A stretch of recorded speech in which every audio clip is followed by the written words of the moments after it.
Hello, and welcome. If you have just tuned in, you are now listening to Lusophone Radio. I am Gil Ingles, and with me in the studio today, I have the one Houston Kizomba Duo. One high, one low. And they go by the name of... It's your boy Archie. It's your boy Sizzle. Hello. And together we are Archie and Sizzle. Archie and Sizzle. Welcome to Lusophonea. Thank you, man. We appreciate you having us. Alright, and now we finished listening to Agua de Coco by Lisa Lee. Lisa Lee and Agua de Coco. Now, you guys are the most interesting duo that exists in Houston. And I'm going to tell you why. In all honesty, the first time I saw you guys, I thought you guys were Cape Verdeans. We get that a lot. Really? Wow. Yeah. I get that when we perform a lot of places. Right. A lot of people think that. I was like, okay, these guys are Cape Verdeans. And then I think the first time I spoke to you, I spoke in Creole. And you looked at me like, okay. And, I was like, yeah.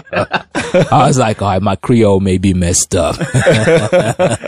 Let me try it in Portuguese. And then you were like, oh, no, I don't speak Portuguese. I was like, oh, man, you look so Cape Verdean. You're like, yeah, I get that a lot. So where are you then? Yeah. So let's start talking about the background. What exactly are you, Archie? We start with you. Who are you? Where you from? How did you get to look so Cape Verdean, man? Man, I mean, the mixture in my family. First, my name's Archie. I was born and raised in Houston, Texas, man. H-Town from the beginning. Just the mixture in my family has caused me to look a lot of different ways depending on where I go. I mean, I'm in the U.S. and people, will think that I'm just African American. Whenever I go over to Brazil, people think I'm Brazilian. Right. You know, when we go over to Portugal, people think that we're from Portugal. Right. So. Yeah, it's like, it's funny. You guys look very Lusophone, for the lack of a better word. And what about you, Sizzle? Same here, man. I like to say born in that 1990. Born in raised that in that city where we ride slow, you know what I'm saying? Yeah. So born in 1990 and from Houston, born and raised. I've never lived anywhere else. Okay. We've traveled a lot and got to see a lot of people, got to see how diverse the rest of the world is. Right. And yeah, people always mistake us. It's funny that they mistake us in a lot of different communities we've been through, like through the Kizomba scene, as well as like even when we were dancing Latin dance, they were like, "Are you guys Dominican?" You know, all the time. So, well, I get that. I get that one a lot. I get that one a lot. I get that one a lot. In all honesty, a lot of people think I'm Dominican, and then when I tell them I'm Angolan, they look at me like, "Where is that?" People not knowing places in Africa, man. No, I tell them it's down near Louisiana. And they believe you too. They be like, "Oh yeah, I've heard that. Oh man, that's the prison, right?" Like, yeah, man. Hard times, bro. Hard times. Real hard times. Yeah. So, are you guys related at all? No. Not at all. That's another thing that people think. People think that we're brothers. Yeah, I'm like, okay, they the brother. It's like you guys even sort of look alike. Yeah, we've got. Maybe we've been hanging out. Yeah, I think that like because I think a couple things. I think that because we've been like really rocking with one another for so long, and by rocking, like that's why I don't just say like hanging out or doing music. Like we really rock with each other. Right.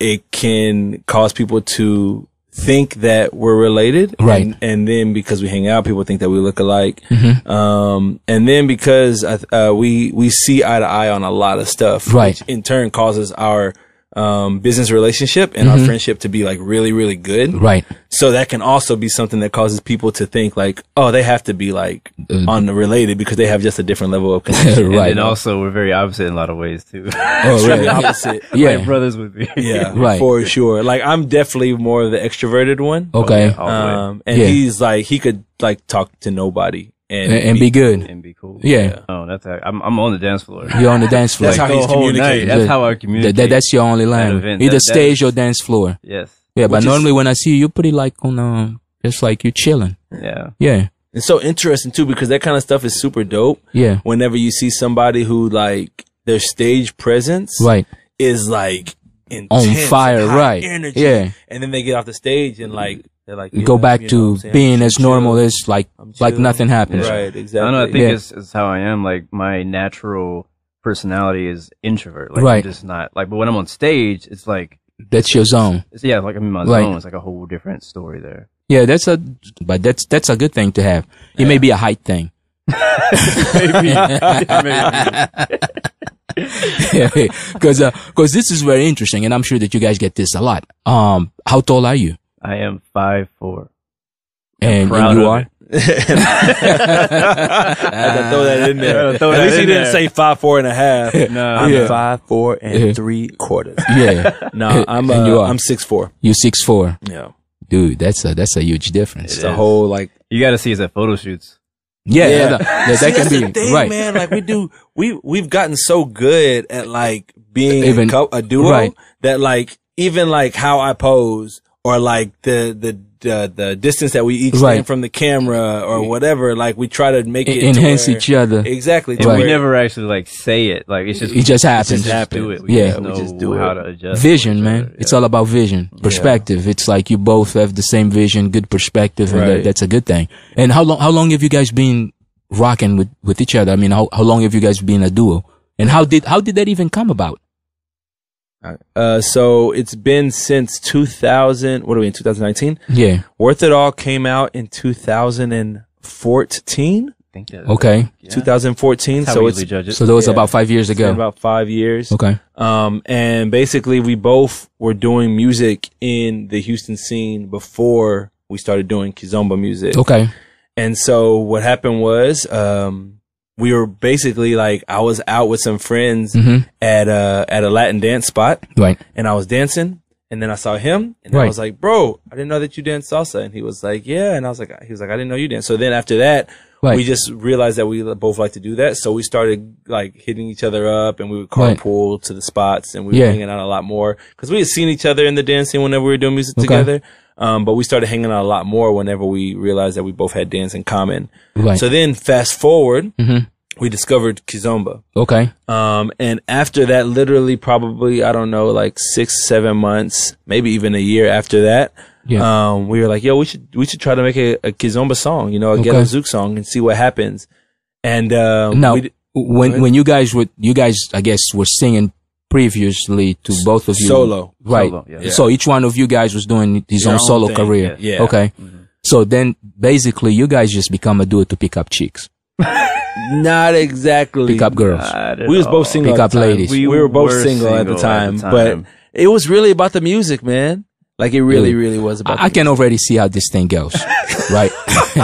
Yeah. What you got No, to say? because I seen it before. And I'm saying it because I seen it before, right? I'm sitting right there and shout out to, I believe it was a Kizomba. It was either Kizomba Harmony at, South Rica or, Eric and, Carla's event. What was that?